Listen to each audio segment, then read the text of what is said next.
Zach does. Zach met Jesse a few months ago, and I do not want to spoil Jesse's story, but Jesse is a former Al-Qaeda extremist and was here to kind of first share his story with you, but then to really keep this conversation dynamic and discuss the work that he's doing on countering these forces in a slightly unconventional way. So without further ado, I will pass things over to Jesse, but again, please do get involved, do get engaged. We do want to keep this dynamic. So thank you all for coming. Seriously, I do appreciate it. The reason that we're basically here is because, like was said, Zach is an individual that likes to coordinate events. And really what we're trying to do is we're trying to create in a space that's called Countering Violent Extremism.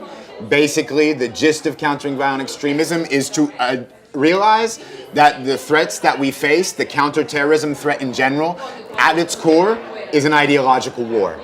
And oftentimes, ideological wars last longer than military conflicts. And I don't think that we've completely realized that yet.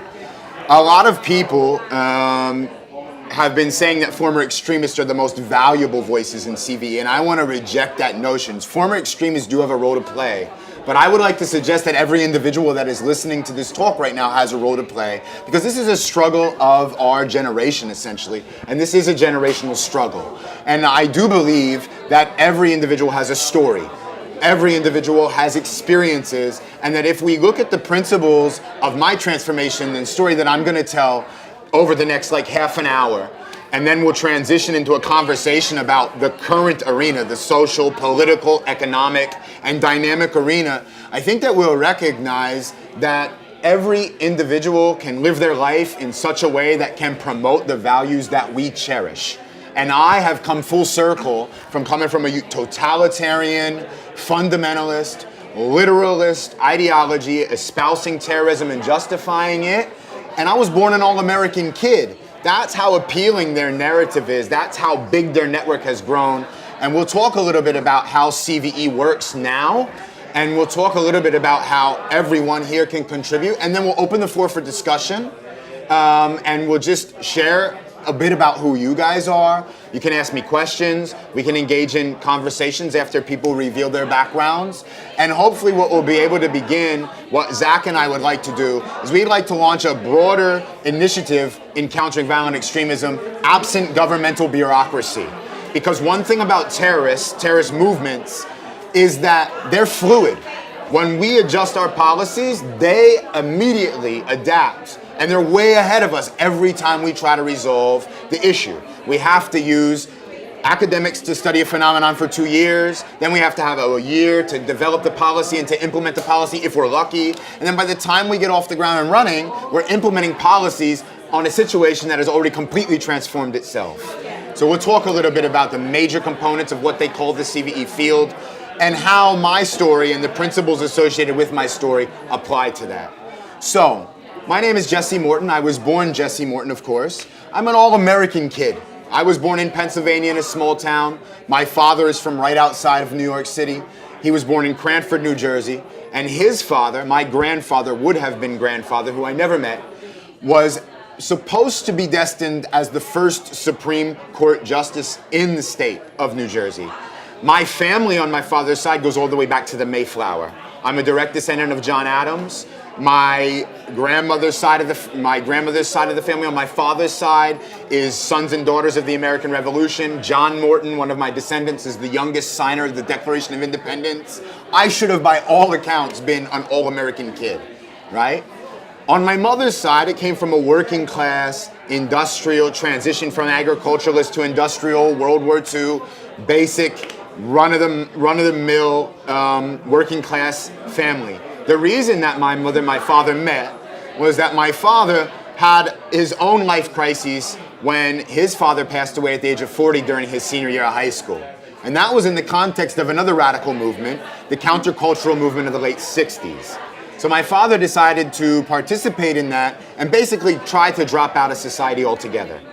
So he moved to a small town in Pennsylvania to go to college, to do pre-law. But when he graduated with his bachelor's degree, he impregnated my mother. They got married, and he decided to move to a farm, live off the land, grow marijuana in the woodshed, and drop out of society altogether. So I grew up in that far leftist radical mindset. I was exposed to the music of Bob Dylan, the Grateful Dead, and all outside of my time zone, outside of my historical context. However, I was exposed to that. And on the other end of exposure and opening me up to radicalism was the fact that I think my mother, it was partially the result of my father. He was an adulterer. He never was home. He was very passive aggressive. And my mother probably had undiagnosed mental health issues, because my earliest memory is her suffocating me on a couch, biting me in the neck, choking me until I almost passed out, and punching me repeatedly until all I could do was look at the sky and wonder why my mother was doing this to me. And that abuse continued throughout my childhood. And so at one point I went to my father and I showed him bite marks, I showed him scratch marks. He took me to my mother's mother, my grandmother, and showed her, and she wanted to protect my mother from law enforcement intervention. It was in the days before mandated reporter status. So about the age of 12, I went to a guidance school counselor, and I told him my mother is beating me severely. Here's the marks to prove it. And he called my mother into the school, and he told her that what I had accused her of, and she blamed it on my brother and me, said that we fought over the weekend and the scars were from that. And nothing was done. And I remember when we got home that day, my mother and my sister was severely abused too. My sister tells me that she thought it was finally over, because my mother came home, she hugged me, she said she'd never do it again. She said it was over, she apologized. About an hour later, she beat the crap out of me worse than she ever had before. And it took me about 3 hours to get up off the floor. So at 16, after enduring the abuse and being the protector of my sister, I ran away. And I ran away to 10 blocks and 2 avenues down the street. I ran away to the Open Door, which is basically a shelter that used to exist behind Port Authority. And I started living on the street. The inability of the society, right, to protect me led me to reject completely everything that our society stood for. So I had problems with the fact that they didn't intervene. So I started to sit on the floor of the library in high school and read like far leftist critiques, Lenin, Chomsky, anarchism, utopias, dystopias, George Orwell. And I was like looking for something else because I hated the fact that nobody came to rescue me. And I don't use that as a justification. It's just my story. It opened me up to radical ideas. And the key takeaway from that is that we live in an era now where there's mandated reporter status, but we also live in an era when we talk about countering violent extremism, where there's massive resistance to this notion that school teachers, guidance counselors, social workers should be not only involved in intervening where there are cases of radicalization, but also be sort of mandated reporters and have mechanisms to report and to get assessments of individuals. And that's controversial, we can talk about that. But for me, it resonates, because if somebody was there to intervene, I think my situation could have ended up different. And so I ran away on the streets, and down here in Open Door in 1994, there was a Grateful Dead concert in Albany. And I met some dreadlocked hippies on 42nd Street, and they invited me into their van, and I went to a concert and fell in love with the fact that there was a countercultural society there that I could join. And I joined what they call Grateful Dead Tour. I'm pretty sure some people at least know what that is, the Grateful Dead. And it's a countercultural phenomenon that sort of was similar to what my father was engaged in. And it allowed me to completely live off the radar. We lived on concert parking lots and traveled the majority of the year with different bands, sold drugs, facilitated concert goers, partying, made things interesting for those that attended the concerts, but when they went home, we kept going. And of course, with that comes criminal behavior, maladaptive behavior. I was really messed up. I was traumatized, walking around with severe trauma and trying to destroy Jesse Morton. Literally trying to destroy myself, hoping that the next time that I took some drug or went into some situation that was high risk, that I would just die. Literally just hoping that would happen, because I didn't know how to deal. I was like an old soul too soon, but I was incredibly immature in so many ways. I didn't know, nobody showed me how to shave my face, nobody showed me how to take care of myself. I didn't know any of that. I didn't really have any parenting. So at the age of 19, I get arrested in State College, Pennsylvania, and I go to jail for the first time. And a prison guard wakes me up and he says, "Hey Morton, you want to have a book? Go to the library?" I said, "Okay." I go to the library and haphazardly select the autobiography of Malcolm X. I went back to the cell and read it cover to cover in like 3 hours, because Malcolm X's life completely resembled, in my opinion, my own. He had a traumatic upbringing. His father was literally put on a railroad track and run over by the KKK. He ran away at a very young age, went to Harlem, took to the streets, engaged in criminal behavior, ended up in jail, and then transformed his life through education, and came out of prison and dedicated his life as a radical activist. Now I realize that me and Malcolm were similar in only one way, is that our internal hatred and our internal rage allowed us to identify with a radical ideology and to project our hate and to project our rage. Whether the cause was appropriate, the way to address the cause was not appropriate. It was inappropriate. And so that really appealed to me. And then I'm reading the final chapters and he's like circumambulating in Mecca. And he's adopted this white, blue-eyed devil mentality, but it's totally refuted by his visit to Saudi Arabia. And he converts to true Sunni Islam. And I was like, wow, this is very, very, very intriguing. And so I started to research religion. But of course, like, cognition can change before behavior changes. And I went back after 40 days and of being in jail for the first time. I went back, I didn't know anything else but criminal behavior. I was in Philadelphia in Center City where we were doing like urban criminal behavior, and I was in North Philly, which is basically a ghetto, coming out of the projects with a Muslim fundamentalist who the two police officers shined flashlights on us, told us to lay down, but we ran. Long story short, we ran to an abandonmenium, is what they call it in North Philly. It's basically an abandoned building, but it's tore down and there's a lot of like crack paraphernalia, heroin paraphernalia on the floor. We hid behind drywall, and he says to me, "Repeat after me and everything's gonna be okay." Ashhadu an la ilaha illallah wa ashhadu anna Muhammadan Rasulullah, which means in English, I didn't know what he was saying back then, right? But he said, it means I bear witness that there's only one God and that Muhammad is his prophet. So I don't know what he's saying, but I'm willing to do anything to get out of trouble, because we had enough drugs to like go to prison for like 10 years, mandatory minimum. We got out of trouble, and the sun rose in the morning, and we go downstairs, look both ways, catch a cab, and go to his family's house. His wife is a good practicing Muslim, and he tells me, "Just tell her you converted to Islam, and she'll let you in." She opens the door. "Who's this?" "Oh, he just converted." "Ah, welcome, brother. Come to our home." Cooks us chicken, feeds us, gives me a spot on the couch to sleep, and goes with her husband into the bedroom. Hospitality, warmth, kindness. And in the morning I wake up and nobody's around. They're in the bed still sleeping, and I start to walk to the bathroom, and I look on my left and there's this book open on a bookshelf, and it's the Holy Quran. And I pick it up and I read it. I was totally opposed to organized religion. That's the only reason I didn't convert to Sunni Islam after reading the autobiography of Malcolm X. Too much, religion is the opiate of the masses sort of mentality. I believed in God, just didn't believe in organized religion.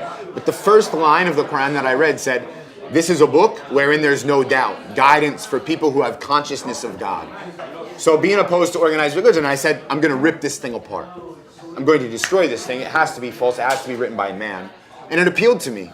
All of a sudden I start reading it and I get overcome. And it really was probably a result of me just needing something. Tired of being tired of the trauma. And I was overcome with emotion. And when they woke up and exited the bedroom, I told them I want to become a Muslim, went to the mosque, and converted. One final time I got in trouble, and I know it's a lot of criminal activity in the beginning of my story, but it's my story. I was in Richmond City 2 days after converting to Islam. I was dedicated not to selling real drugs anymore, but I did need to survive, so I was selling fake drugs outside of a concert, and I got arrested by an undercover cop. I knew I was getting out of trouble because I knew as soon as it comes back from the labs, it's not real, so there's nothing they can do to me. But I ended up getting no bail and having to stay about 60 days in that jail. When I get in that jail, I'm a white kid with dreadlocks down to the middle of my back. They're like, you're the first white guy I ever saw make it through booking and not bail out. Oh, you don't have a bail, good luck. Threw me in a cell block, inner city, 40 people, and I don't know what to do. My mattress is sitting there, nobody comes to get it. I'm just standing there looking around. And a Moroccan veteran of the Afghan Soviet Jihad who has gotten in trouble for fighting in the streets and is doing like a year and a half in county jail comes up to me and I say, Assalamu alaikum, I'm a Muslim. And he's like shocked. White guy, blue eyes, coming to jail. It doesn't make sense. He teaches me and takes me under his wing, and he teaches me how to pray. He teaches me the basic tenets of Islam. He shows me scientific compatibility of the Quran. He starts to impart the basic tenets of the faith on me. And after I learn how to pray in Arabic, he tells me one day, he says, okay, now you're a real Muslim, because a condition of being a Muslim is that you know how to pray in Arabic. He tells me, go into the jailhouse shower, wash every inch of your body, and pretend that you're cleansing yourself from everything that has happened in your life until now. So it's perfect for me. I want to kill my original identity.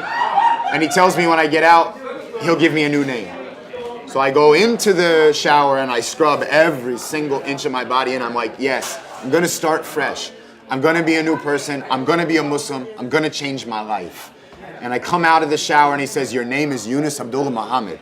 Yunus because that's Jonah in Arabic. Jonah is the one, for those that don't know, the prophet in the Bible that was given command from God to go preach to a people. He ignored it, tried to sail away from his responsibility and was swallowed by a whale. He said, because you ran away from the truth for so long, you're Jonah. He said, Abdullah, because you're just a slave of God. You're not even supposed to think for yourself. You just follow God's law. And Muhammad, because he was the best man that ever walked the face of the earth. I was like, wow, this is wonderful. All I had known about Islam was the peace, the structure, the prayer, the giving of charity, the fasting 1 month a year. I had no structure in my life. This was wonderful. It was great for me. It offered me stability where there was no ability to manage myself. However, one day before I left, we were praying in the back of the cell block, and this very large, muscular man walks in front of the prayer and stands there. He won't move. And I didn't know it then, but there's a narration that is attributed to the Prophet Muhammad that says that if somebody comes and stands in front of your prayer, move him gently with your hand. And if he doesn't move, then stand up and fight him, for he's a devil. So this guy like totally cuts the prayer. He stands up and he starts to fight this guy like 4 times his size. And he gets really beat up. And long story short, shortly thereafter, he calls me to the back of the cell. I have my release date. It's going to be like 3 days later. It's prior to 9/11. He sits me down and he tells me what we fought for in Afghanistan is Sharia law. What we fought for in Afghanistan is something that the West will never be able to accept. And ultimately, they will intervene to prevent Taliban from ruling. And you will see a beginning of a conflict that will last until the end of time between the West and between the Muslim world, between the Muslims and the entire world that's non-Muslim. And he gives me another statement attributed to the Prophet Muhammad that a black flag will be raised in Khorasan, which is interpreted by the extremists as Afghanistan, and it will not be stopped until it reaches Jerusalem. So in that context, he could talk about Sharia law, he could talk about the Israeli-Palestinian conflict, which resonated with me because radical leftist critiques of Israel are very strong, and so I already had the political background, so I could merge the politics immediately with the religion, and I found a new calling in life. Left and completely transformed my life. From that day, I did not drink, I did not smoke, I did not do any drugs, I did not sell any drugs, I completely transformed. I walked away from the countercultural Grateful Dead movement, went to Syracuse Salvation Army, and checked in, where you have to work, tag in clothes for the Salvation Army 40 hours a week in order to have a bed. While I was there, 9/11 happens, and I'm asleep when it does, and they come and they wake me up, they're like, come on, you gotta see this. So they come, they wake me up, and I'm like already desensitized. This is one of the things that really stands out, because the rest of the world and everybody in the Salvation Army is like sitting there like, oh my God. And I see the plane crashed into the first tower, the second one hadn't even hit yet, and I'm like, oh no, we're going to war with the Muslims, and go right back to sleep. I was totally desensitized just from the conversation that I had with who I would consider to be an Al-Qaeda recruiter.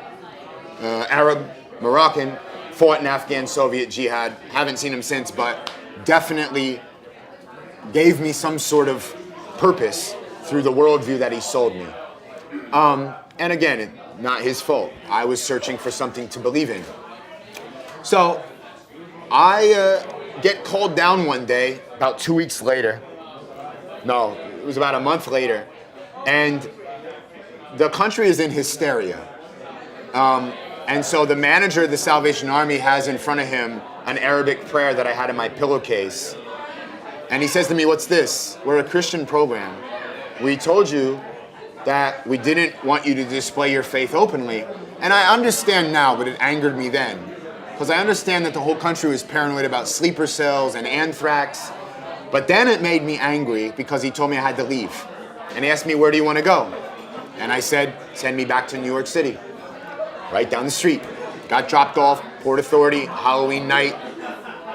And totally decided that I needed to continue my trek of stability provided to me by Islam.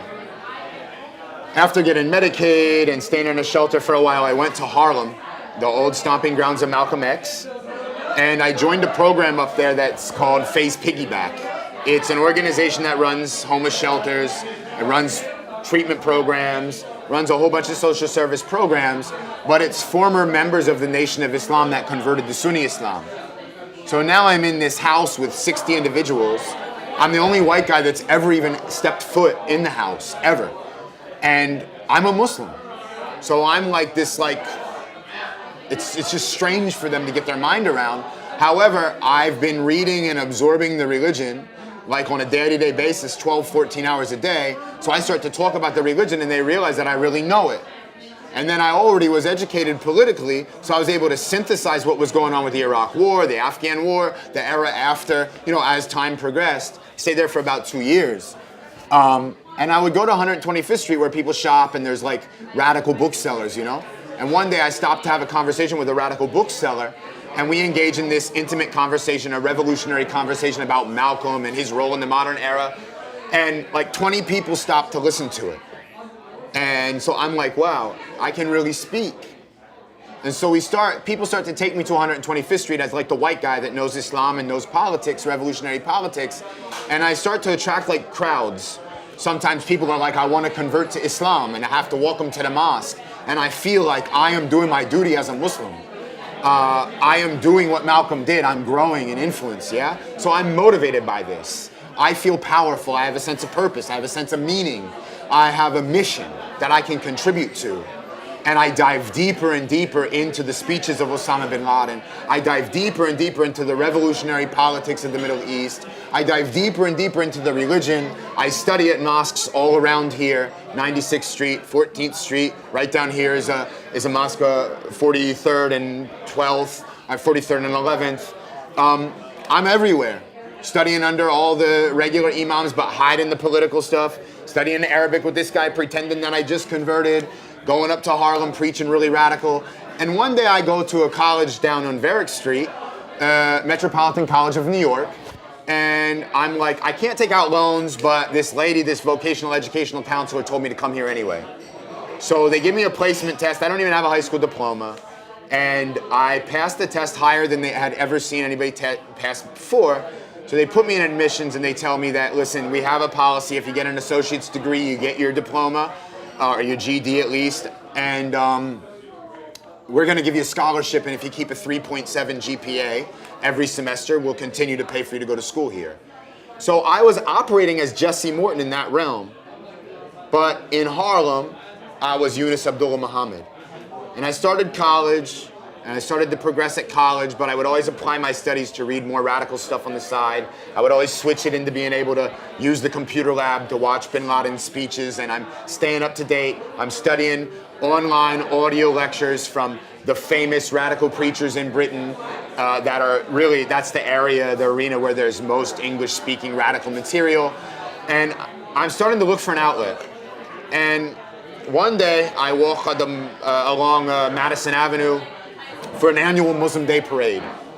I get to the parade and I see like the NYPD marching band, I see floats, people with Pakistani flags, people with American flags coming out their backpacks, and I'm already radicalized, so I'm like, these people have no clue. And the American Muslim community is completely idiotic for being patriotic in a time like this. And it disgusted me. So I walk down to the end of the parade and there's the stands, the shawarmas, the booksellers, and I stand to get a shawarma, and I'm standing behind an individual who has a Pakistani flag coming out of his backpack, an American flag coming out of his backpack, red, white, and blue painted face. So I'm like, whoa, what is this? Like, where am I at, right? This is crazy. So I look to my left and there's this black flag waving in the wind. The black flag that we now associate with ISIS, but in actuality goes back much further with regard to radical groups promoting a caliphate. I look to the left and I see this black flag and I'm like, I don't want the shawarma anymore. Let me go over here and see what's there. There's a radical organization that existed in New York City called the Islamic Thinkers Society. That's a very inappropriate name, by the way. They have like all these like posters sitting there of like dead Muslims throughout the world, declaring that it's a war against Islam. The caliphate is the only solution. There's a TV on the stand where George Bush is saying this crusade is going to take a while. And then there's all these pictures of dead Muslims all across the globe. They're selling t-shirts that say I love jihad. I was fascinated. Like, here was an outlet where I wasn't just the white guy with blue eyes preaching to people that at the end of the day were never going to truly accept me. Here was another outlet of regular Sunni Muslims who would use the white guy with blue eyes to preach on their behalf and never would truly accept me. So I was a valuable asset. We have one of your own. However, I've always been sort of articulate and sort of intelligent. So I climbed my ranks my way very quickly. I started to study they were a group that was connected to, I don't know if most people probably know him. His name is Anjem Choudary. He was recently in the news a lot. He was probably one of the biggest radicals over the past like 7-8 years in Britain. And he's a student of somebody named Omar Bakri Muhammad, who really inserted the Salafi jihadi ideology into the United Kingdom. And we brought it here through the Islamic Thinkers Society. They don't go so far as to say we love Al-Qaeda, or they didn't back then. They did just get arrested for making allegiance to the Islamic State's Abu Bakr al-Baghdadi in Britain. However, I had intimate contact with all the leaders. I would write revolutionary tracts and articles. I started to preach on 42nd Street, started to preach in Jackson Heights, started to preach outside mosques all over the city, and again, saw like 50 people stop, people give me money, people congratulate me, pat me on the back. You have courage, brother. You're a true Muslim, brother. Keep speaking, brother. So I just get mesmerized because remember, I have this like loose personality, high risk seeking. So now I have risky activism where I have a way and an avenue to project all this rage. And now I'm succeeding as Jesse Morton on this other parallel level, right? But Yunus Abdullah Muhammad is just getting more and more and more extreme. So I have two lives at this point. About the beginning of 2007, there's a preacher in Britain that I had established written correspondence with. His name is Abdullah Faisal. He's a Jamaican cleric that studied in Saudi Arabia for 8 years. Went to Britain, radicalized amongst many, but one example, one of the 7/7, 2005 suicide bombers, Jermaine Lindsay, was totally influenced by his lectures. And I established written correspondence with him during his time in jail. And he was deported to Jamaica, kicked out of the UK, and arrived in Jamaica in March of 2007. So the first person he calls when he gets off the plane is me, because through our written correspondence, he could tell that not only was I active in the United States, but at the same time, Al-Qaeda was telling us that we can no longer attack like 9/11. We need all of our supporters everywhere to keep us alive by what? By promoting our ideology. The only way we're going to make it through the massive onslaught of the war on terror is if Muslims everywhere establish localized cells not to commit violence, but to motivate others to violence by teaching our creed. And it's particularly valuable in the West where you have the First Amendment, in America particularly. There's no free speech laws like this country. You can't even go to Europe and compare what we have here under the First Amendment. I mean, it's phenomenal. So for the very first time, in March of 2007, I start to communicate with this radical Jamaican cleric about inserting Al-Qaeda's ideology into the United States unabashedly, preaching it on the street, but walking up to the line of free speech, never crossing it.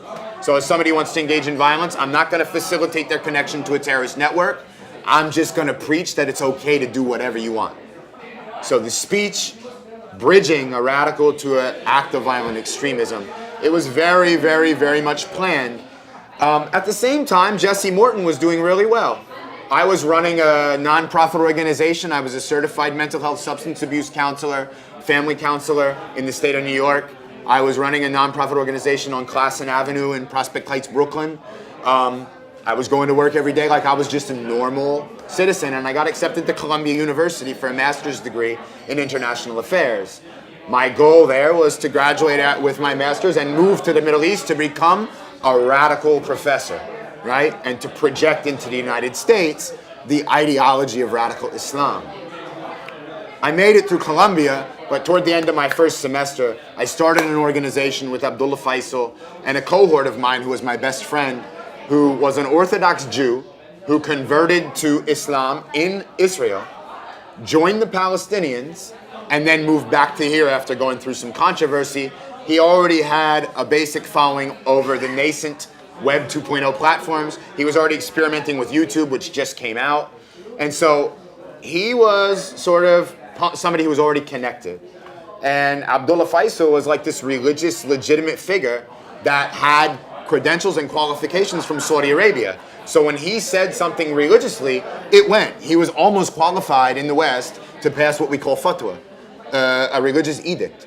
And I was religiously trained by Faisal and by other radical imams, but I also had that background in politics. So I was able to take Faisal's message, put it in a political framework, a historical framework, and then Yusuf was able to use the web to spread it like a virus. And all of a sudden, out of nowhere, Al-Qaeda's ideology was springing up. We set up a website, but we were cautious not to just do online activity. We wanted people engaged in the community. We would go to mosques around here. We would shoot me preaching outside the mosque. We used Pal Talk, which was a platform before you had instant messenger chat, where you could engage people all across the world in lessons and teachings. We had current event shows. We had Sheikh Faisal's teachings. We would show media. They've started to put us on like Russia Today, Press TV, Al Jazeera, outlets they like anti-American attitude. It was quite interesting that they invited us, but it was crazy. We started to grow, and from 2009 to 2010, you started to see an effect. Like first there was an arrest in Philadelphia, and they called her Jihad Jane, and she scared the crap out of us because she was a white girl from suburban Philly who tried to go abroad and kill someone who depicted the Prophet Muhammad, Lars Vilks. Conspiracy that stretched all the way to Indonesia and Europe, right? And we were like, what is going on? And my colleague, someone who I knew intimately, Anwar al-Awdaki, who I'm sure everybody has heard of, he says now jihad is as American as apple pie and as British as afternoon tea. And we are in our glory days because guess what CNN comes on TV and shows?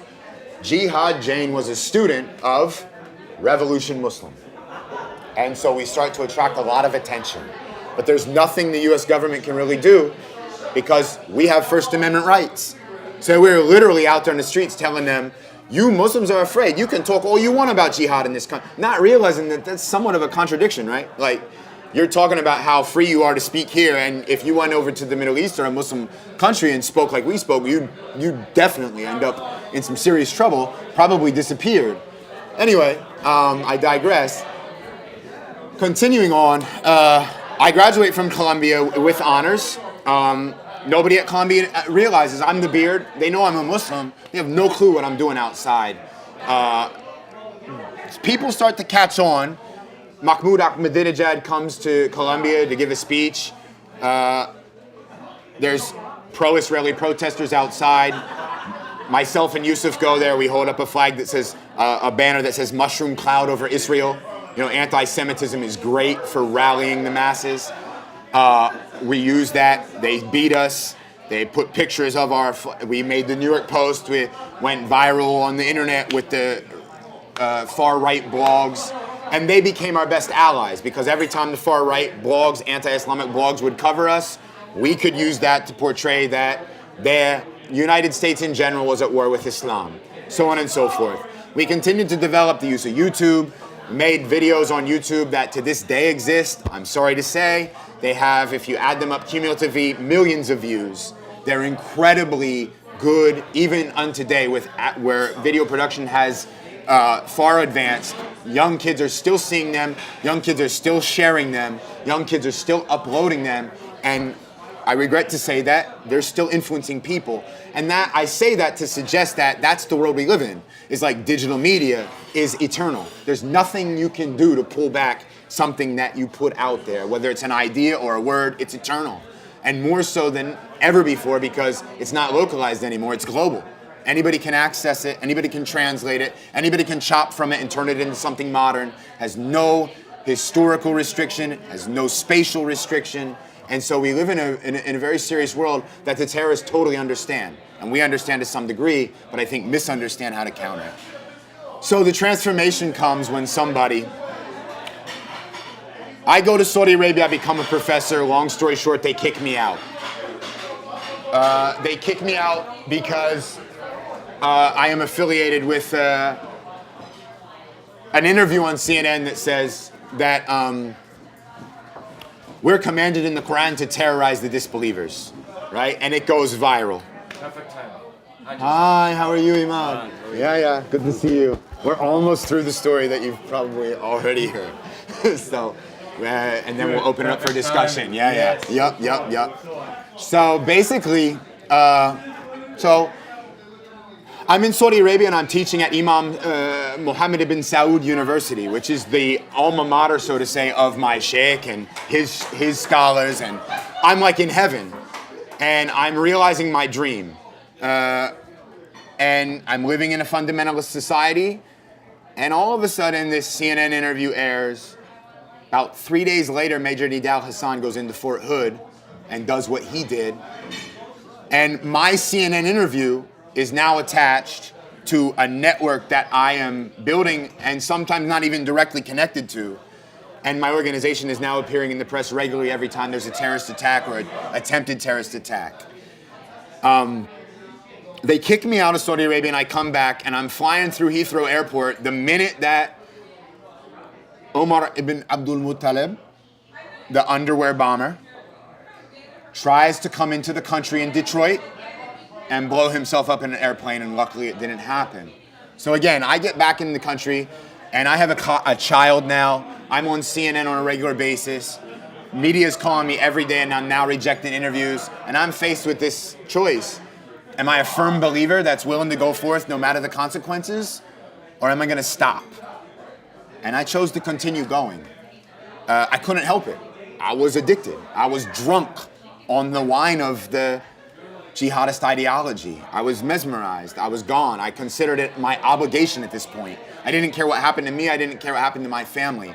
And one day, as I progressed and I advanced my message, someone used my website to post a threat against the writers of South Park who had declared that they were going to portray the Prophet Muhammad in their cartoon, which is considered sacrilegious in Islam.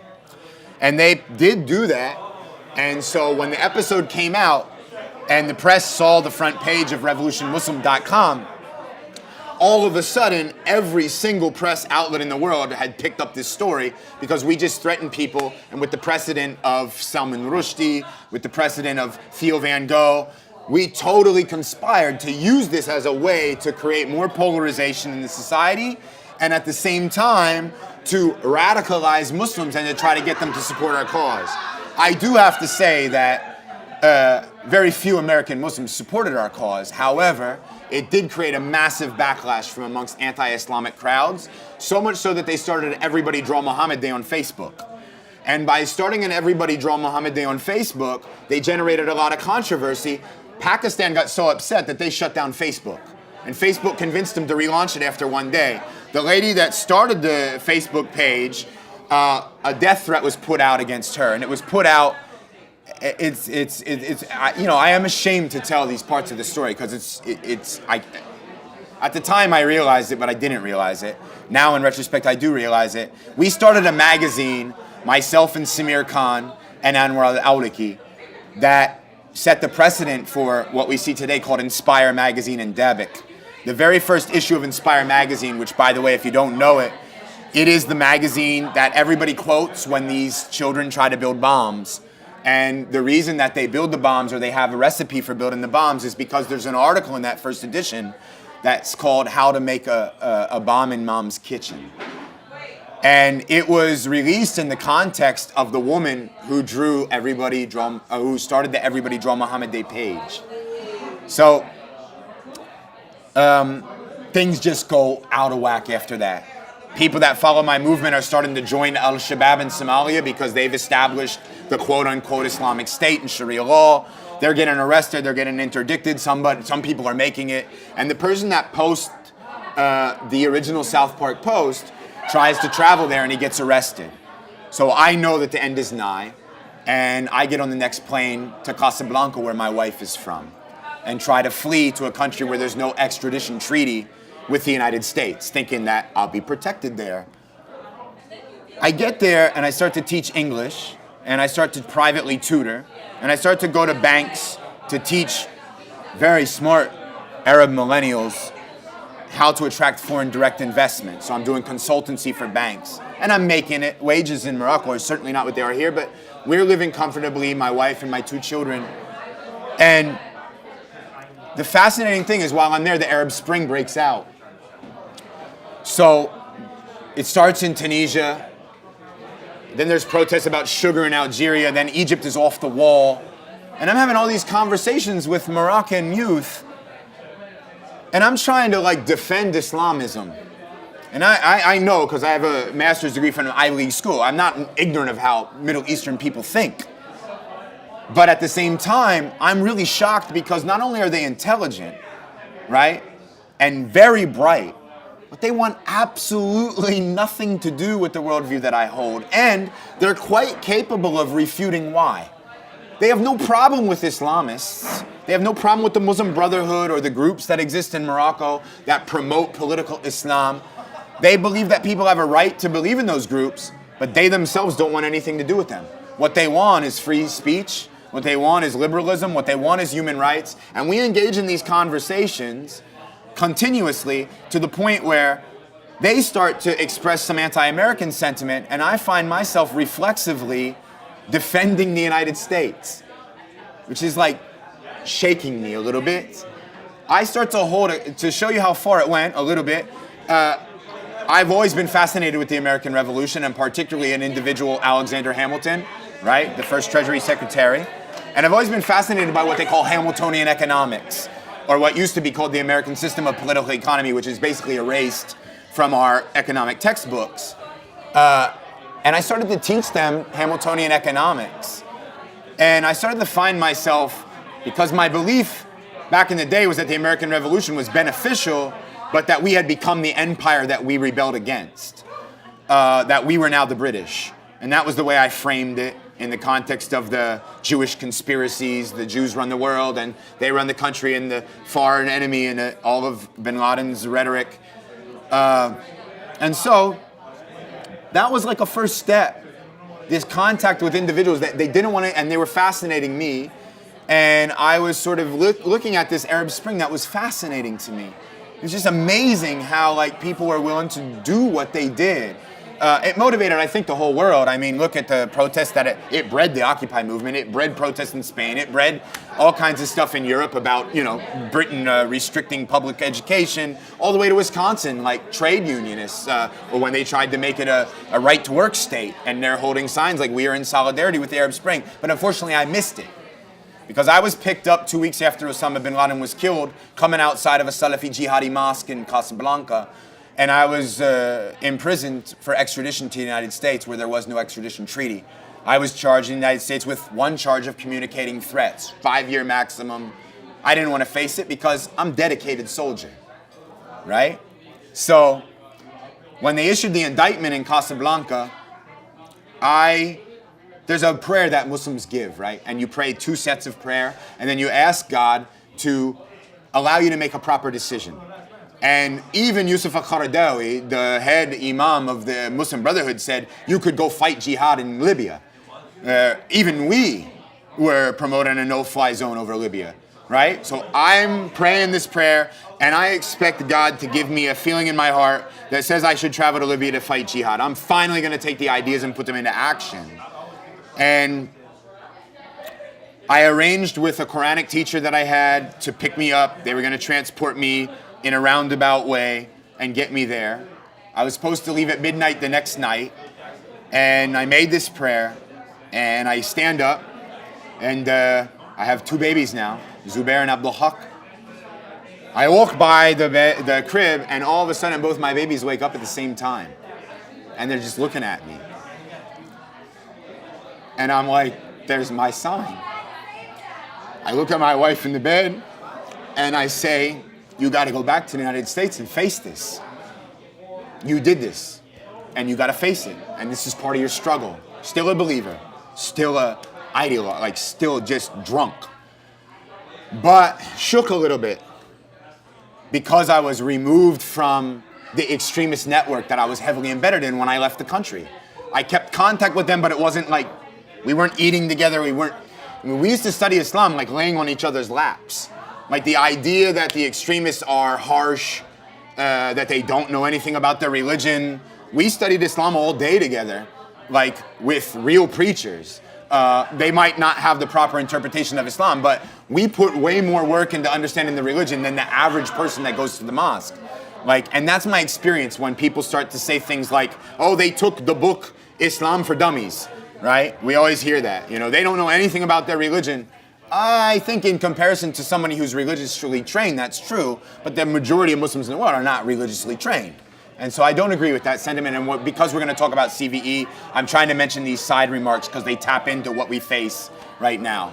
So about 5 more minutes of the story and we'll wrap up. So I stay in Moroccan prison for like 5 months, and I'm there. In 2003, there was a Casablanca bombing, and the government arrested a whole bunch of people, and they're still there in prison without charge. And so there's protests every Friday after the Muslim prayers outside of this prison to release these individuals. And there's Salafi jihadis like me. They love me. I'm on the front page of the newspaper, American Al-Qaeda. Unfortunately, the regime there decides that they would like to see if I funded a bombing in Marrakesh, which I had absolutely nothing to do with. And they take me to the top of the jail, and certain things happened there that weren't too pleasant. I got out of there because an individual that was far away had a cell phone, not uncommon in developing country prisons. And he called my wife called Human Rights Watch, called Amnesty International, called the State Department. And this anti-American kid that was scared shitless at this point was saved by the same government that he tried to overthrow or promote violence against. So that's another point that was interesting. After 5 months, they picked me up in a private plane. They shut down Rabat International Airport. They transport me by motorcade. And the Secret Service, FBI, Navy SEALs come. They sweep into the airport. They throw me in this office. They dress me up like I'm going to Guantanamo. Orange jumpsuit, leg shackles, ears muffled. I'm like, I'm going to a CIA torture facility for sure. They escort me onto the plane, and they sit me down, and they take the blinders off, they take the earplugs out, and they put something down on the table. It was the Quran. And they're like, hey, what do you want to be called? Yunus Abdullah Muhammad or Jesse Morton? And from somewhere, I have no clue. To this day, I reflect on it all the time. I say Jesse Morton. So while I was operating in those 2 parallel lives, when I moved to Saudi Arabia to become a professor, I killed Jesse Morton, apparently forever as far as I was concerned. But my transition, this point, for me, they always ask you a time when you de-radicalize, like, what was the point? I don't think it exists. It's a process, not an event. But this stands out as like a tipping point, a turning point for me. So I'm flying home, and I'm talking to this Secret Service agent who has spent the last 5 months learning everything in the world about me. The NYPD spent like $17 million on my investigation. God knows how much the feds spent. I never went to trial. And he knows everything. And I'm talking to him, and I'm trying to justify what I espoused on the grounds that foreign policy. And so when the foreign policy thing comes out, he ends up that he fought in Iraq. And he says, I agree with you completely. However, blowing innocent civilians up on the street is not going to do a damn bit of good but to make the matters worse. I didn't believe him, but it did take me on another step. Realizing that contact with the other gave me a little piece of belief in the grays. Long story short, because the music's starting, I go back, they house me in solitary confinement, and I don't know what to do, 23 hours in a cell, 1 hour outside a day. It's not exactly pleasurable, but luckily, miraculously, there's a third shift guard who works 4 days a week, 10 hours a night, and she starts to take me to the law library because she hates solitary confinement. So I'm spending 10 hours where I'm only supposed to be 1 hour at a cell in a library, which is a lot better than the cell because I've always loved the books. And the first night I'm there, I start to research free speech because I'm going to fight my case. Now, on the way home, they told me it wasn't a maximum of 5-year sentence I was facing. They had 8 additional charges that they were going to put in front of a grand jury, and I was going to prison for life if I lost at trial. So I start by researching legal stuff, and then I realize that there's not a damn thing I can do. Like, I'm pretty much guilty. And I turn around the first night I'm there, and I want to take a book back with me to the cell. And just like I grabbed the autobiography of Malcolm X when I was young, the only thing really there is like the Encyclopedia Britannica's great books in the Western world. So I just grab this volume and take it to the cell, and I start opening it up, and it's like the Enlightenment volume, full of Enlightenment philosophers.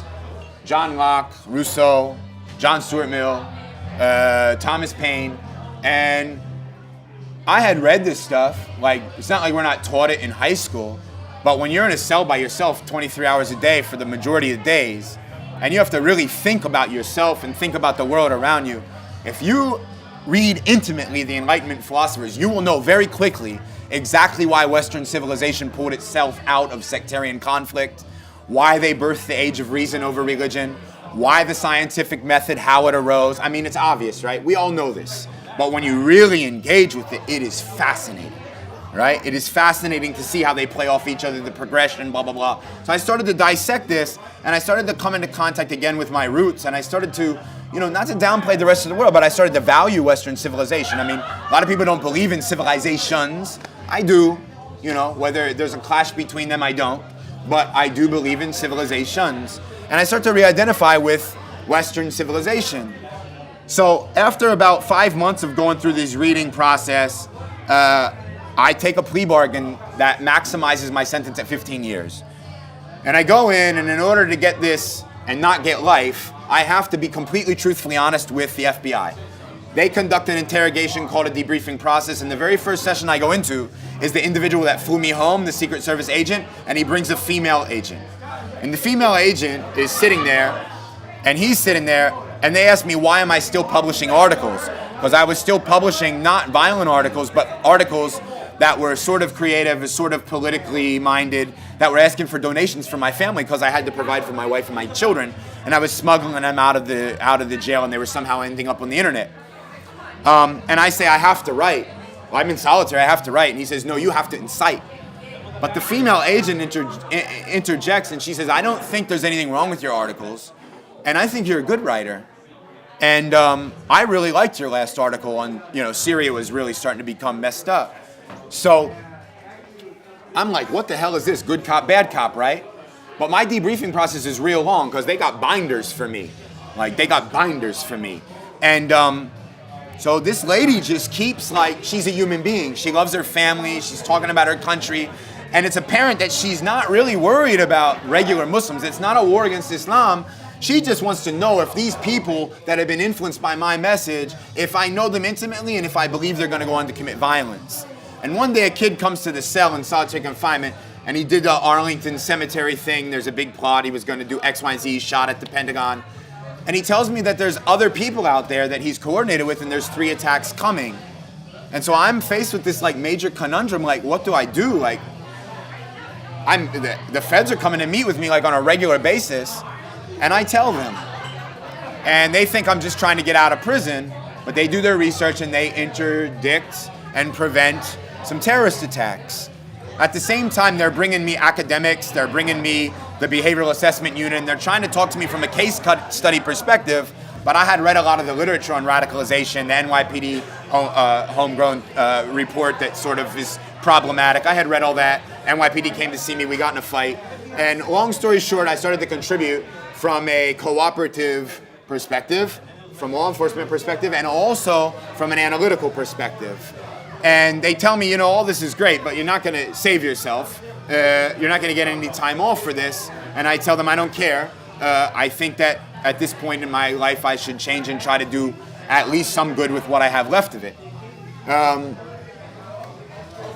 As the cooperation unfolds and they keep postponing my sentence, they tell me that after my sentencing, I can come back in front of the judge and that there's a mechanism in the federal legal handbook that would allow them to reduce my sentence after sentencing. So I'm sentenced to 11 and a half years. I go to prison, and people that are my supporters keep writing me, and this is when Syria is starting to go crazy, right? First it's Jabhat al-Nusra, which is a front for ISIS and Al-Qaeda, and Americans are traveling there left and right, and they're writing me letters like, oh, we love it here, we made it, and they believe that somebody is smuggling me letters into the jail, and that I'm able to handwrite responses, and it's not the case. We're tracking them, we're learning where they're at, we're learning how the movements they're embedded with are operating, how they're plotting foreign attacks. And so, of course, by the time I go back in front of the judge after that type of cooperation, he says it's the most significant cooperation he's ever seen, and that he basically gives me immediate release. And so in March of 2015, I was released from prison, originally sentenced to 11 and a half years, and I was released from prison after 3 years and 8 months. What I did after I was sentenced to 11 and a half years was I took that post-Enlightenment empirical lens, and I went back to religion that I was taught when I first converted to the religion from a fundamentalist perspective. The Quran is word of God, Hadith is word of the Prophet, and you don't challenge much in most of the books. It's problematic to explain in detail, but I dove back into the sciences of Islam and sort of started to think through for myself, and realized that for so many years I didn't even think for myself. I didn't permit myself to think for myself. And so now I realize that my Islam and my interpretation of Islam is personal, and it is something that I don't need a gateway. I don't need a pope, I don't need an imam. My relationship with God is a relationship with God. And most Muslims realize this. This is just my story, right? I'm not saying that I've come to some realization that the general Muslims don't already understand. I'm saying that a person that's a fundamentalist, literalist extremist, brainwashed on Salafi Jihadi ideology, can come back, even though it might be rare for somebody that was as committed and did as much damage as me. I stand here today, March 2015 until, November. So you're looking at roughly a year and 8 months, free from prison. I come home, I have to dig ditches. The FBI still keeps talking to me. I still have a good relationship with the woman that de-radicalized me. I continue to cooperate, but I keep telling them, I want to be a former extremist. We need an Islamist former extremist in the United States. We have them in Britain. That, sometimes they do problematic things and they delegitimize themselves. There's all kinds of drama behind this, but I want to do this. And I start to surf around for organizations and institutions. And again, I'm contacting the people I used to think were my enemies. And long story short, so we can open up a conversation about countering violent extremism and where I'm at today. Ultimately, I was hired at George Washington University's program on extremism. I just went public September the 1st. I've been public as I think the first former Islamist extremist in the United States for about 2.5 months. It's been incredible. It's also been crazy. And the reason that we've invited you all here and that we've hoped that you'd be interested in this story is because I think that there's principles involved in my story that each individual can benefit from, particularly my de-radicalization.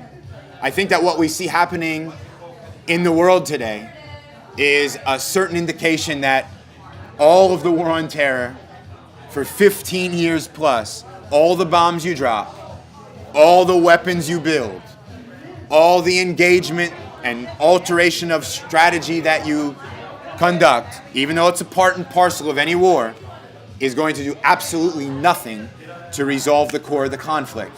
Because my transformation was a pretty much intellectual one or an ideological one, and that's not true for everybody. But however, when you think of the macro system, we have allowed Osama bin Laden to essentially gain mostly a victory, because what we think is that they're trying to attack us in order to destroy us. It's not the case. They're trying to attack us to make us destroy ourselves, to make us malfunction from within.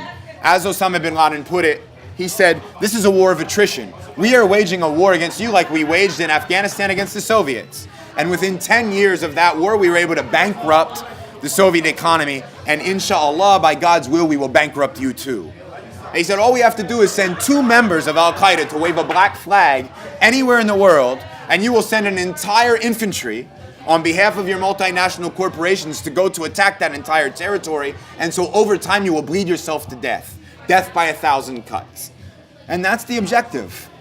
And when we thought that killing Osama bin Laden and cutting off the head was going to resolve the issue, I think that we can see that assassination also is not a solution. So we have this nascent field that we call countering violent extremism, and it's surrounded by an incredible amount of controversy. It's government-led right now, and I can assure you that the only government-led countering violent extremism work that will be conducted for the next several years will be to promote the idea that most Muslims are radical and that most Muslims are one step away from committing an act of violence. Countering violent extremism is split up into different realms and sectors, and there's a lot of resistance from different advocacy groups, from different organizations, from different governments about how to conduct them. But I'm going to separate them, and then we can open up the floor for a conversation. I'm going to tell you how I myself would like to contribute, and I do that to suggest not that I pose a solution, but that if we start to think about this thing, we might be able to realize that we're not just facing an Islamist extremist threat, but if the objective is to make us destroy ourselves, and the only way you can have a society fracture from within is to create divisions and make democracy essentially ineffective, is to polarize the society. So there's a book called Management of Savagery by ISIS. It's written by an Al-Qaeda ideologue, and they talked about polarizing societies, making societies so polarized and against each other that they combat and ultimately create chaos, and that they can rebuild a world order, and that at the end result of that chaos. And I think it's fair to say that we're trending along that path, and it's getting very dangerous. And I think it's fair to say that as a people, as human beings, we probably don't want to live under totalitarianism. We probably don't want to live under right-wing nationalism or nationalist socialism. And we probably want to preserve the way of life that we have. I've come to appreciate it, and I regret deeply who I became. But I think that every individual has a role to play. And I don't think that it's for people and academics in ivory towers to study empirically facts on the ground, and then to argue for a year over what policies to implement, then to implement policies into a reality that's already transformed itself, and then to face obstacles from every single group on both sides of the polarized community.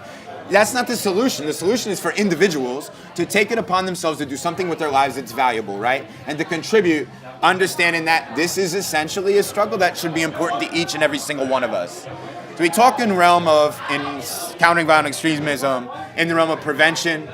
We talk in countering violent extremism in the realm of counter-messaging, refuting the message of the extremists. Prevention would be preventing the youth and those that are what they call vulnerable or susceptible to radicalism, whatever that means, is subjective. And we talk about intervention, sending people to talk to them, social workers, mental health counselors, former extremists, whatever.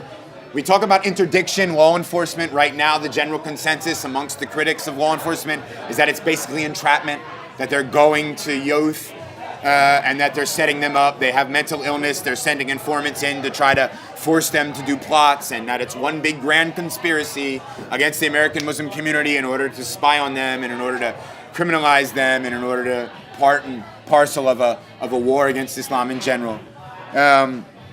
We talk about the realm of de-radicalization and disengagement, and the United States has done nothing practical except for implement this computer program, Don't Be a Puppet, which was like 8 years in the making, and it's a long story. I guess the way that I see it and the way that I like to talk about countering violent extremism is we have this basic idea that we have to counter the message of the extremists. And so we paid like people from the US government, and they're experts. His name is Alberto Gonzalez that led it. He's fluent in Arabic, understands the theology, He understands the message of the extremists. He understands the politics. He's quite capable of refuting it. But when you even give them any attention, they come from a very different worldview than you have. So even giving them attention gives them fodder because they can come in with their evidences, even though you have your moderate evidences. And for anybody that doesn't hold the same epistemological basis of interpretation, it doesn't matter who you are. They already delegitimize a priori or before the fact, right? Any moderate message. So addressing their message and calling it counter message to me is just idiotic. And I think the term that we should use is meta message, and I think that that's why sharing my story is important, because it's not just former extremists that can have a role, but what we need to do is, they're a network, and they've taken a long time to build their network, and I think that every individual in our society has to build an alternative network, a parallel network. And it took a long time, I know, because I'm the first one that stood on the streets of the United States and said, I love Osama bin Laden, and I love Al-Qaeda, and you people will continue to be attacked as long as you attack us. I mean, I saw, like, everybody hated me. And then people started emailing me. And my website got 50 hits. And then it got 1,500 hits. And then it got 3,000 hits. And then people started to call us. And then the classes grew from 5 people to 10 people to 20 people. It takes time to build a network. And it's not addressing their message. What is our network? It's anti-totalitarianism, it's anti-fundamentalism, it's protecting pluralism, it's protecting multiculturalism, all of the things that we see attacked even internal to our own society these days. And so my idea and my promotion and my value is, I think that sharing my story, we all have a story. We all have trauma, we all have experiences. I think it's safe to say that mine's probably a little bit more traumatizing than the average person, at least. But I do think that there's a lot that everybody can do. And I think being aware that we face a problem internal to ourselves. So right now what we're going to face is we're going to face a situation where we have right-wing extremists, Islamist extremists, and probably the birth of left-wing extremists as well. And there's going to be a symbiotic relationship between the right and the Islamists where they're going to be able to feed off of each other in the same way that I did. And ultimately, at the end of the day, polarization is eventually probably going to lead to our demise in the long run. And they say, don't call it an existential threat. It is an existential threat over the long term. That's a fact of the matter. When I walked downtown Wall Street, when Lehman Brothers collapsed, the whole world was falling. As far as we were concerned, the entire international order we built in the post-World War II era was about to collapse. And that wasn't just conspiracy theorists. That was CNBC and so-called experts in economics. And so we're not that far away from waking up to a world where the dollar bill becomes the non-global reserve currency. Everybody transfers. China right now, we don't even know what it is. It's called the New Silk Road. Right? They're engaging in infrastructural development programs, and that's in order to offload the $1 trillion of paper-backed currency they have in order to transition to a basket of currencies which will essentially flatten us. And nobody talks about the connections between a long-term war of attrition and these phenomenon. Nobody talks about the return to nationalism in the West. Nobody talks about Brexit. Nobody talks about this election. And connects it to this war. It's we make too big of a deal out of it. And it's true, we make too big of a deal out of it because you can't bomb your way out of it, and you can't betray the principles you built your own society on to get out of it. So I think every individual has to help create a parallel network. With regard to CVE, it needs to be done on a ground level. It needs to be grassroots now, because the only CVE work, or countering violent extremism work, that's going to be conducted now is going to be to prove that radical Islam is something. First of all, I don't think that it's going to do anything but create more polarization. But I do think that we should be willing to call it violent Islamist extremism so that non-violent Islamist extremists can preach and teach what that interpretation of Islam is. Because radical Islam is a normative term, it's generalized, and it's not true. There's going to be efforts to start intervention programs. So if you build a parallel network, you can think of it as a bamboo tree, and I'll soon be quiet and open it up for questions.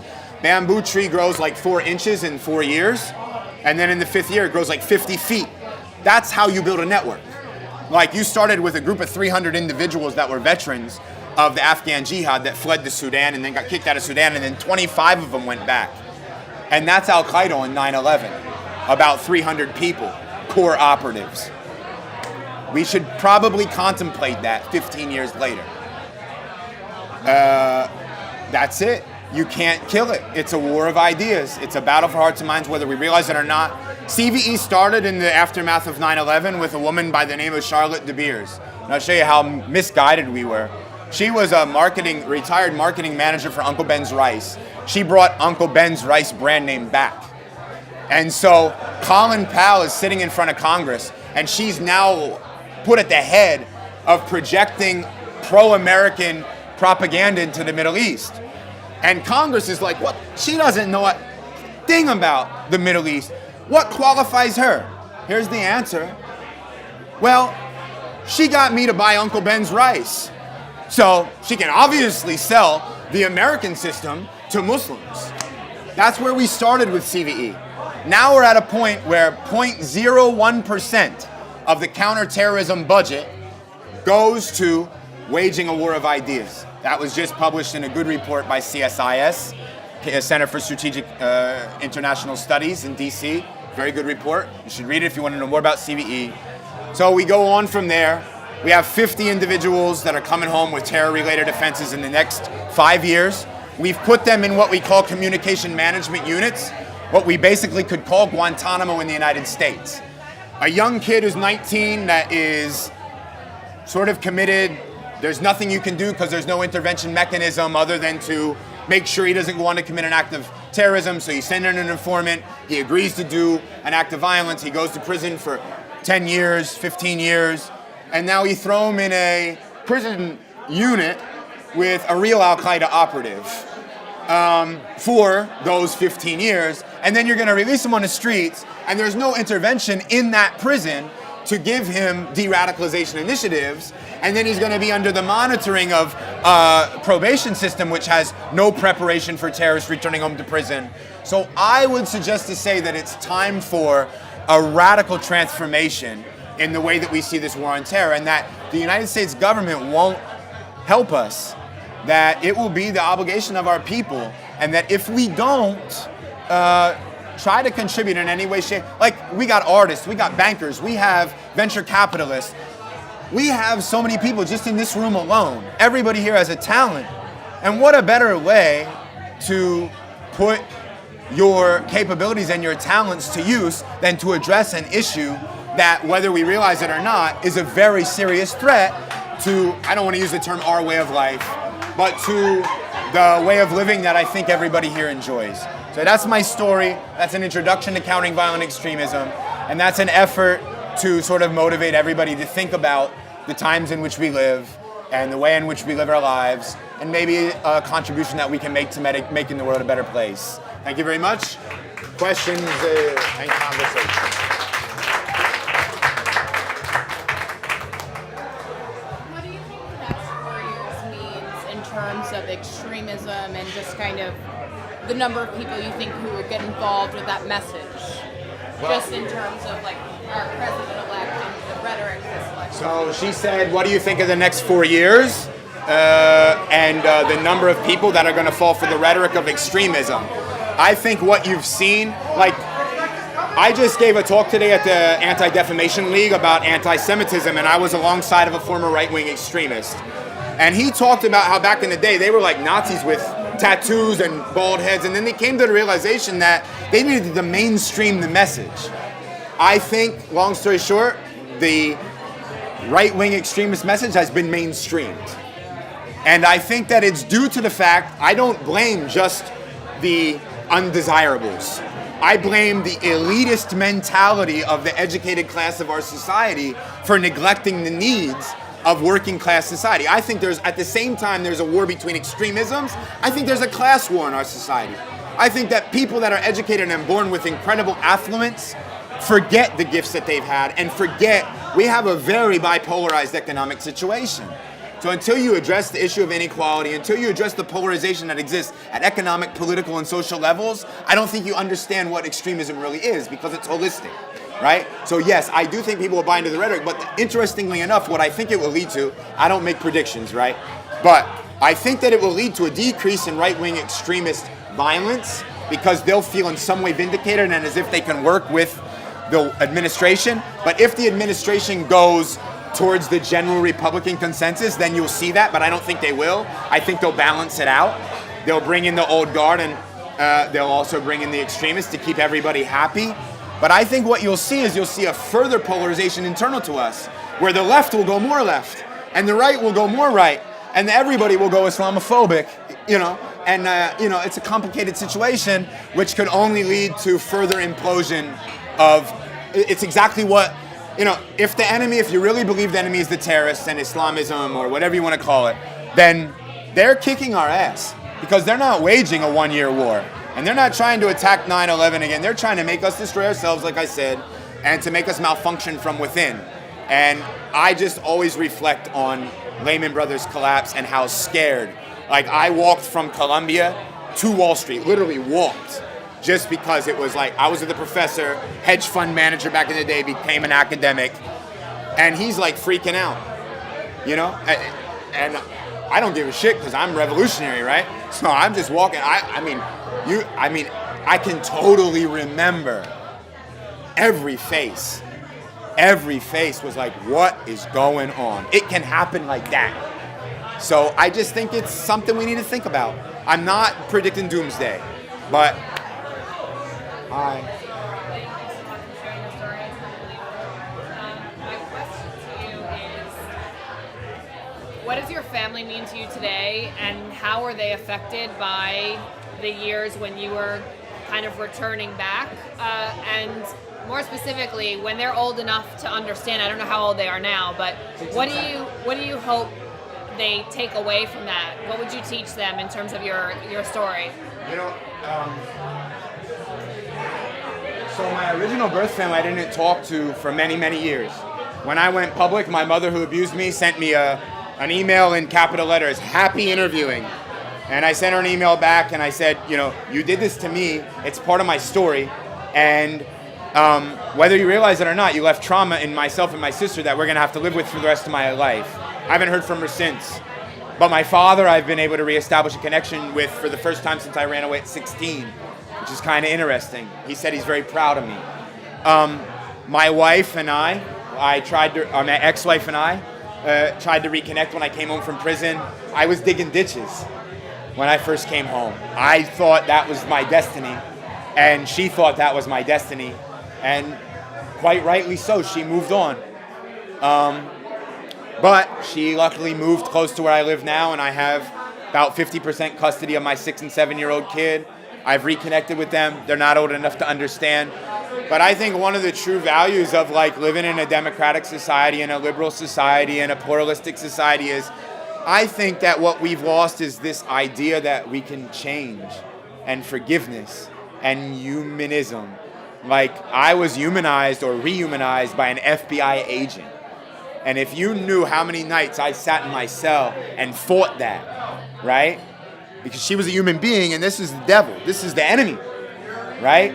And it took a long time for that to eradicate. So I hope that when I tell my story to my kids, by the time I do, I have done something to make amends for it, so that I can say, this is you, and if you live by principles rather than live for the sake of X, Y, or Z tangible item, you can make a contribution, and you don't have to make the same mistakes that Daddy made, because you can, it's like, an intelligent man learns from his mistakes, and a wise man learns from the mistakes of others, right? One of the values of the story, I think. I don't know. I think one of the things that shocks a lot of people is, at least I'll speak personally, but is just the disregard for human life when it comes to terrorism and when it comes to these mass attacks and people who are so irrelevant to the Middle East and so irrelevant to the jihadist message. Why cause so much carnage? And I'm wondering, you sort of brushed over it in different ways, but I'm wondering if you can talk more about what was the point where you felt that violence and killing other humans was the way forward, and that something was higher than physical human life, I guess. I don't... Yeah, so it's a combination of factors, right? So, I was a radical revolutionary leftist who was a pacifist, an anarchist in line with, any typical, leftist ideologue or protester. I didn't believe in violence. I hated violence. I hated violence because violence was inflicted on me. But when you enter into a particular fold, you're removed from contact with anything else. And so you can take a person on a progression that was later showed to me. It's a long conversation about ideology, but they have a very specific, it's not brainwashing, because it's not like they're lurking in the mosque trying to grab, like the way we portray it is totally not how it works. They go seeking it just as much as they seek them. It's not like some little girl out in Kansas gets sucked in, you know? She's looking for an identity, they give her an identity, but there has to be something there that makes you gravitate towards it. So for me, as someone who was sort of intellectual, the ideological justification justified it. You're also desensitized by the pictures and the reality that when we drop precision-guided bombs, they're not so precision-guided. When we drop drone bombs, they're not so much targeting high-level Al-Qaeda operatives all the time. There is a very real grievance. And it's hard to say that and have people think that when I say that, that's when the people start to say he's not de-radicalized. But I think that that's the truth. And I think that that just hints at the fact that you can't win this war with bombs and weapons. And I think all the bombs we drop and all the countries we invade and now all the proxy wars that we fund just keep making it worse. We're making progress against ISIS. We're making progress against ISIS. You want to know what ISIS did for the Eid, for the celebratory photo? Like typically the Khalifa, Abu Bakr al-Baghdadi, is supposed to give a speech. So he doesn't give a speech, right? So like all the experts are like, he's dead. He's dead, which is what they love, because that's right when they start to record speeches. And then they issue this postcard, and it says, "We pledge allegiance to," the full name of Abu Bakr al-Baghdadi, the Khalifa of the Muslims. And guess what the picture is? 7-year-olds with AKs strapped up. What's the message? Nobody caught it, like it wasn't on any of the counterterrorism blogs or anything like this. The message to you is, you let us control territory for 2 years, and we just radicalized like hundreds of thousands of future enemies. So you can bring the Shia in, you can bring the enemies that we perceive in, the sects that we perceive to be enemies, but we're gonna run to the hills, you're gonna govern over people that have already been inseminated with our ideology. So it was the ideology that desensitized you. And for child soldiers, we see that. So for me too, I mean, it wasn't like somebody brainwashed me, but when you see images of dead innocents, right? First thing that happened to me when I joined an official radical movement was they told me, "Oh, you want to join us? Come to a mosque in Jackson Heights." And I go in there and there's only one kid laying on the floor, the kid that agreed to meet with me, and he has his laptop open. And he has folders on his desktop, Indonesia, Kashmir, Pakistan, every single Middle Eastern country. And all it's full of is pictures of dead children. And I found out later that most of the pictures were actually like fraudulent. You know, they weren't done by like Western powers or by the Indian government. But you're looking at that and you're like, and I remember asking the question at the end of the viewing those photos, I was like, "So how do you guys feel about suicide bombing?" And I was like, because I was, the human soul, like, I have a thing in Islam called fitra, like your natural inclination, right? It rejects this. But all of a sudden he gives me all these justifications, right? The justification that jihadists use. And I'm like riding around for like 2 days and I'm like, yeah, makes sense. We talk about like it's not the ideology, it's a bunch of mental illness, these people are all crazy. The ideology is powerful. It's powerful, so that can play a role. Anything else? Morgan? What's the biggest misconception that we have about extremists, and also the biggest misconception that extremists have about us? The biggest misconception in the general population, not in the academic community, but actually in the academic community. So like they studied terrorism for a long time now, right? And we came to this conclusion that there's no profile, that they're not mentally ill, right? We know that academically, but we still perpetrate that by the way we study terrorism. So what we do is we have this thing we call lone wolf terrorism, where this guy is radicalizing in his basement, isolated, has no contact with external networks. He's an idiot. He's traveling to join ISIS with Islam for Dummies. They're dumb. They're basically on the border of mental. They've committed criminal acts in the past, so they're obviously imbeciles. And everybody perpetrates that narrative. Well, I can tell you as a radicalizer that these are not that stupid of children. The majority of them, number one. And at the leadership level, they can really like frame and phrase things in a way that will, like, if you really are serious about your religion and you take the text of Islam seriously, they can put you to sleep. I can put a person to sleep. I've put thousands of people to sleep, right? So they're not the imbeciles that we think they are. And I think that when we look at their grievance and the way that they frame their own grievance, that's the avenue, not the ideology and creating moderate Islam. I think that Osama bin Laden, had he come to the United States for like 2 months, probably wouldn't have become a terrorist, because all they do is read about it in books. Saudi society is replete with, like, if you go to the West, don't intermingle. Like, the whole us versus them Manichaean perspective is embedded in fundamentalist thought. And we don't like to, there's other terrorists, right? It doesn't have to be Salafi, but the overwhelming majority of fundamentalists are Salafi. So I think that it's that idea that there's a clash of civilizations that is the most hazardous, for them understanding us and us understanding them. And for me, that was really like, there wasn't a black and white and objective. There is an objective truth in my opinion, but I think the objective truth is that democracy, liberalism, and human rights is the most valuable and scientifically based, reason-based societies. That's the objective truth for me.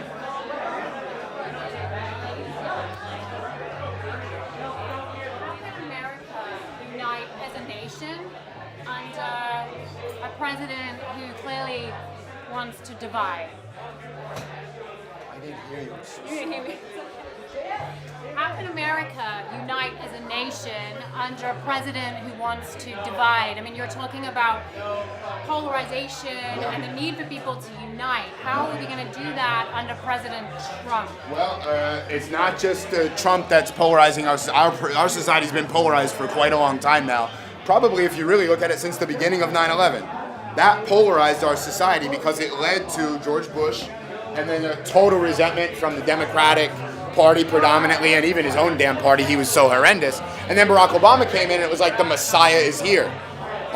Change you can believe in.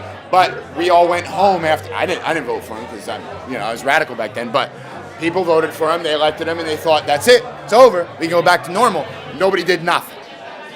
So it's about grassroots, right? So we have to reject this idea. We live in an elitist society, right? The people that control our society are like, you look at the distribution of wealth. 90% of the wealth in our society is owned by the top 8% of people. This has only grown wider and wider under Obama. Obama has not narrowed that gap when you look at the accurate statistics. He's actually implemented policies from the Federal Reserve that have boosted the stock market to levels that are just ludicrous. They're not valued by any real asset. It's just figment of your imagination, right? And it's ready to crumble at any minute, right? That's polarization, that inequality, that's polarized economics, polarized politics. So what do? You have to establish a society that doesn't watch the Kardashians more than it watches stuff that has some depth. There's a responsibility of artists, there's a responsibility of everybody in our society to think above and beyond the corporate class that controls us. And that might sound radical too, but I agree with it. I don't agree with Bernie Sanders. I'm not a socialist, right? But I do believe that we have fundamental axiomatic problems that government will not solve. We as a people, that's why I talk about parallel networks and grassroots activism and stuff like this. I mean, I learned, think about it, like, I don't have any money. Like, I started at a homeless shelter when I was 16. This country made it possible for me to get an Ivy League education, blah, blah, blah. I'm really not that intelligent. But I started a group of 3 people. Like, 3 people. I didn't even know how to do web design. I didn't even know what YouTube was. It had just come out. We set a template that's still being used today, Davik and Inspire. We set forth an ideology that now is like a virus, and that was 3 people. Well, if me and 2 cohorts can do that and insert a new idea into an American society that has now become pretty popular on a nth degree, I mean, everybody can do that, I mean, you just have to be dedicated to a deeper reason for living our lives. Like, I think that one of the key takeaways is that you can apply your life to something negative or you can apply your life to something positive. But if you apply your life to something deeper, it will be much more fulfilling and rewarding. I mean, I know in my opinion, I've had an interesting life. You know, I wouldn't change everything. You know what I mean? Because I think that your experiences make you who you are. And contrary to what the public might think about who I once was, I've come to learn that I have to learn to love myself, and that the only thing I can do is go forward. So I think that that's what we have to do as a society. We have to just accept what condition we've allowed ourselves to get into. And in order to pull ourselves out of that mire, like I was in, we have to transform and do something with our lives that has meaning and purpose. I think that's the solution. I wouldn't wait for Trump or Hillary or Bernie Sanders or anybody with authority, anybody in academia, anybody in government. I wouldn't wait for any of them to do a damn bit of good because they have their own interests, you know, and they have their own political games. I know from living in D.C. now, it's crazy the way they think, the way they strategize, the way they manipulate, the way they want to manipulate me. I allow myself to be manipulated sometimes just because I like to see the games they play. You know, it's kind of interesting, but I'm not normal. So I just think you have to do something with your life that has meaning and try to live on principles that are different, as hard as it is.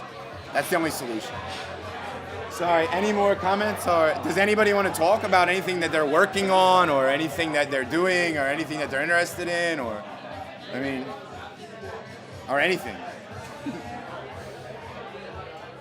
The process, you described in some ways the process of de-radicalization as sort of somewhat linear. Do you find yourself ever, do you ever slip back or do you find your thoughts? During the process, yes. Right? And I got up and I wanted to write a poem. Because I used to write poetry all the time when I was a teenager to try to escape from the trauma. And I couldn't write creatively. And it was a moment where I was like, wow. Like, you used to be a person who prided independent thought, critical thinking, and creativity. And you have totally forgotten how to. I used to be able to write poetry just on the top of my head. I used to do slam poetry in Philly and in front of audiences and all that stuff while I was a street kid. And I lost the ability to be creative. And that was a shocker for me. Little struggles like that. I'll be honest with you, I don't think most people can de-radicalize on their own. I was just fortunate enough to have this of Simon bin Laden talking about global warming, but I would have been like, yeah, that's cool.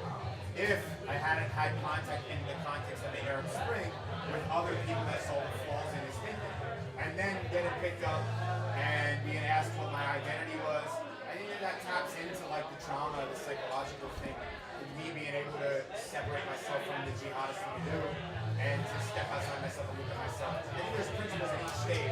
Contact with enlightened thinkers. I think in a postmodern era, we have this very weird, like these microaggressions and all this, it has nothing to do with progressive thought, in my opinion. I think there's an objective truth.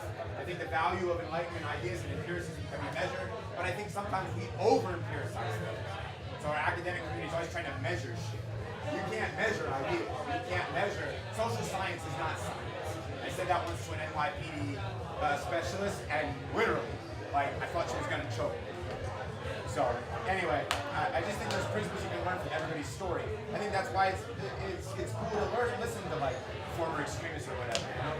But, of course I feel it. Were you at all concerned about your safety? Safety? Put it simply okay, if I'm willing to sacrifice and I can motivate being a douchebag.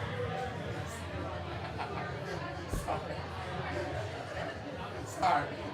Don't put that on Showtime. Iman, I'm sorry. Sorry, Jesse. First of all, thank you so much. Jesse, I'm sorry we've been late. But You heard the story at the Wonder Woman song. As Iranian, I have to dislike it. And there's very interesting comments as I was listening to you, because the way you painted it is that even in the spectrum of Islam, there is multiple, and the horrors of the South was a marriage of convenience. Yeah, sure. And still is. do it. And still is. And when you come to the genesis of how these outcasts took power over the most oil-rich country, you would always go to the Brits. I'm not agreeing with the Brits. No, you're right. But that's the truth. The Brits sold out back into nationalites, into Jordan, and they gave the South and married into the Al family the control over Arabia. That became the only country that has Saudi mixed in. But that sort of influence, that sort of like blindedness, that even to this day, when it comes to Saudi Arabia, closest ally of the United States, with Central Israel, in the Middle East, it's sort of blindness, because how do we expect a society worldwide, if not family business, that cannot separate its arm or its leg because they are embedded in the same ideology. Ironically, just as a general knowledge, when Saudi Arabia was created in 1923, 5 departments went to the Al Saud family, and 5 departments went to the Al Bahab family. The Saud got oil, foreign relations, foreign policy, internal security, rule over their economy, and they provided that in sort of that ruling package. The Al Bahab controlled the education, religious authority, healthcare, and construction. Social services and religion versus politics and economics went to that. So And that was in the beginning. Exactly. Yeah. What I'm saying, when you go to South Africa, you go to Cape Town, Yeah. the idea of a Salafi mentality did not exist in South Africa No. until, let's say, the past 25 years. So, I'm saying in your conversations, yes, you were right. Yeah. I understand. Sure. And when you're talking about you've reached a point where there's no sense for a mosque or a pope or a imam Yeah. to reach your God, you're basically referring to Sufism. So in a sense, Well, not really. Sufi doctrine But yes. provides that Yeah. alternative. Yeah. Which was Sure. the Ottoman Absolutely. years, which Yeah. was the term of Islamic enlightenment. Sure. So it's in that historical narrative, we have to understand that yes, we talk about the Enlightenment or these, these They don't like to equate whatever. Reformation or Enlightenment of Islam. Rumi and 700 years old, and Yeah. that bastard had no enlightenment Sure. and shit whatever. But like, in a sense, what I'm trying to say is that your allies are much closer, you think, as widespread as we can imagine. Yeah. I agree. But I don't think that they take the text seriously enough to pose a counter message to fundamentalism, which is rampant and spreading. And I also believe that if we talk about the Ash'arites and the Mu'tazila, that they still take the text seriously to the point where if you ask them, if I say if I don't cut the hand of the thief, am I a Muslim or a Kafir? Even the Ash'ariya say the same thing, you exit Islam. Hamza Yusuf says the same thing. That's problematic. My problem is this, and just that's what I wanted the conversation on this. No, it's cool. I love these conversations, but I don't know if... When we look at the investment, the return on investment, Yeah. if we are going to turn a blind eye for a fact that for 70 years, and more specifically since 79, the Saudis have spent, Absolutely. I don't know, 86 billion. Sure. Yeah. That is But we drilled all the wells. What I'm So, saying is that, like, it's sort of like, really like, I'm sitting over here, and I'm like, I gave you the tools to do what you do. Yeah. I gave you the means. Yeah. I turn a blind eye. Yeah. As long as you can get that black gold flowing. But I'm again- shut up. And the bottom line is, what we are reaping today is the fact that for these decades, we have allowed this specific ideology to hijack Yeah. the sports spectrum. but because we had to. Because remember, like, this is the way you have to think about the world. There's a shadow, and then, like, think of the allegory of the cave, right?